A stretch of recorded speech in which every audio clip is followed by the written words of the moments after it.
En 2012, moi j'avais créé un webzine, donc un magazine en ligne de cinéma qui fonctionnait assez bien.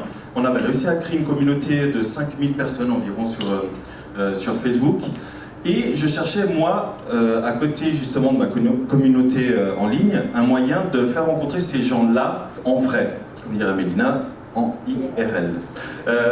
Et du coup, vous aurez compris que l'événement qu'on a fait au Pâté Flon était un test pour nous, pour savoir si on était capable de remplir une salle, si les gens étaient prêts à venir s'enfermer pendant plus d'une heure dans une salle, et le pari était largement atteint. Donc du coup, on a créé Socialize Magazine, donc le webzine de cinéma est devenu Socialize Magazine. Et voilà à quoi ça ressemble pour ceux qui ne connaissent pas encore. Donc c'est socialize-magazine.ch. C'est on va dire un petit média qui aborde différents sujets: business, social media, entertainment, lifestyle, tech, etc. Maintenant, on a gentiment une vingtaine de rédacteurs et on commence à se faire une petite place.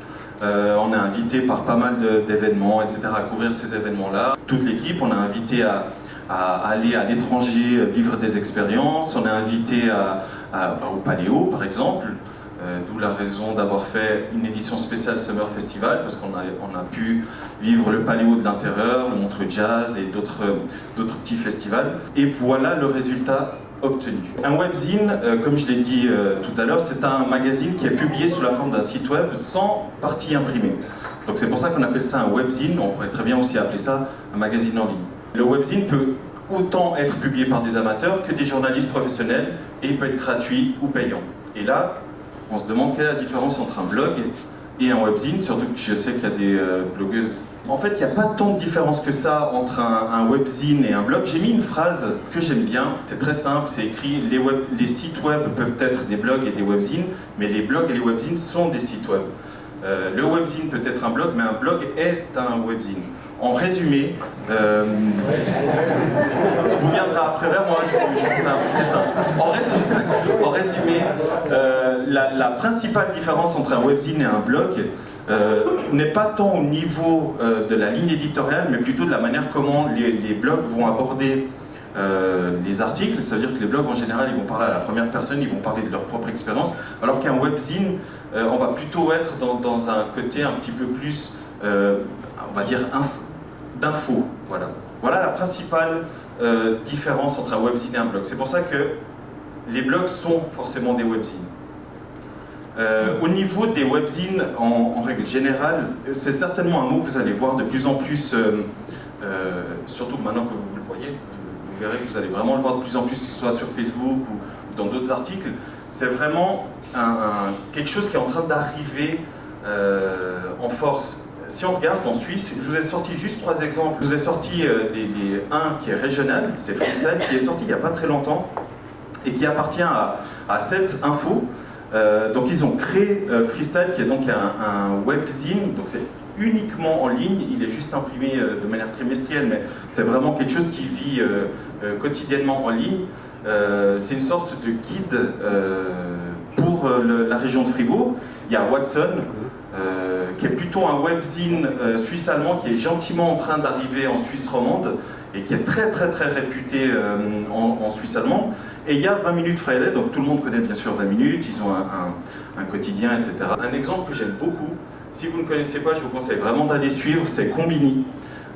C'est un webzine franco-anglais, on va dire ça comme ça, donc qui existe en version anglophone et en version francophone.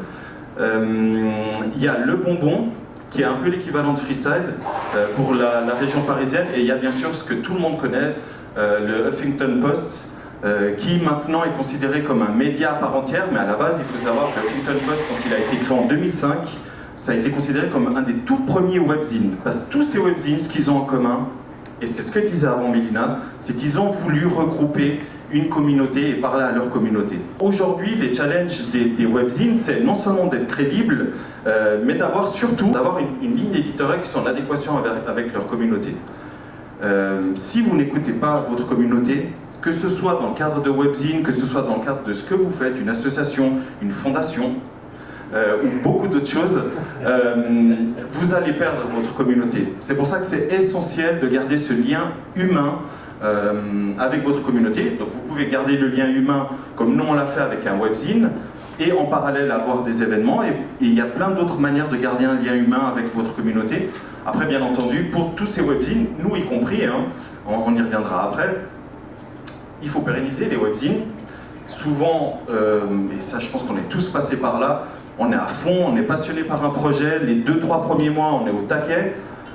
Au bout de 6 mois, il y a d'autres petits projets qui commencent à arriver, on commence à être pris par d'autres choses, et au bout d'un an, souvent, les projets, on les laisse tomber. Donc le challenge de la plupart des webzines, y compris nous, parce que nous, on a moins d'un an d'existence pour Socialize Magazine, notre challenge à nous, c'est clair que c'est de pérenniser ce concept-là. Et je termine, vous aurez compris que c'est le message de la journée, écoutez absolument votre communauté.